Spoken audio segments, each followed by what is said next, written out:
আবির্ভূত হতে পারে, জন্ম হতে পারে, মানে অনন্ত নরেনের। কিন্তু মা তুমি অনন্য, তুমি এক, তোমার আর দ্বিতীয় কেউ নেই। এই যে আমাদের মা, আমরা দেখতে পাচ্ছি সেই মায়ের ভেতরে সমস্ত কিছু ছাপিয়ে এক সর্বগ্রাসী মাতৃত্ব সমস্ত স্তরে ছড়িয়ে পড়ছে। এবং শ্যামপুকুর থেকে আমরা যদি কাশীপুরে যাই, আমরা কি দেখতে পাই?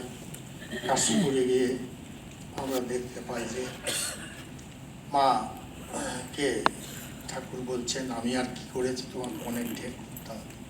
মা কিন্তু সঙ্গে সঙ্গে বলছেন, কুশলী শিল্পীর মতো তিনি চাপরাস নিয়ে নিয়েছেন যে আমি মেয়ে মানুষ, আমি আর কি করবো। ঠাকুর বলছেন অনেক বেশি করতে হবে। মা করলেন সাধারণ মানুষের জন্য, মায়ের সন্তান মা করলেন।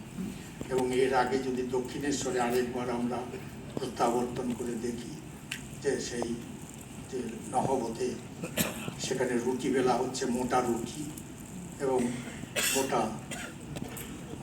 ডাল, ছোলার ডাল, নরেন ভালোবাসে। তো সেজন্য ঠাকুরের সন্তানরা যেদিন আসতেন তাদের জন্য মা মোটা রুটি, ছোলার ডাল ওরা বেশ তৃপ্তির সঙ্গে খেত।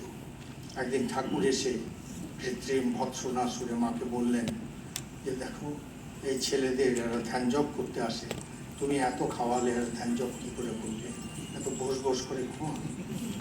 মা কিন্তু ঠাকুরের কথাকে প্রশ্রয় দিলেন না।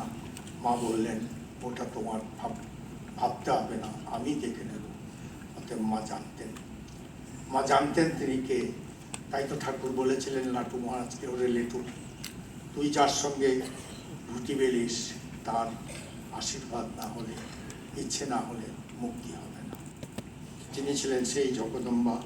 কিন্তু মা কালী, তিনি নিজে বলেছেন লোকে বলে কালী, কিন্তু তা হয়েও মা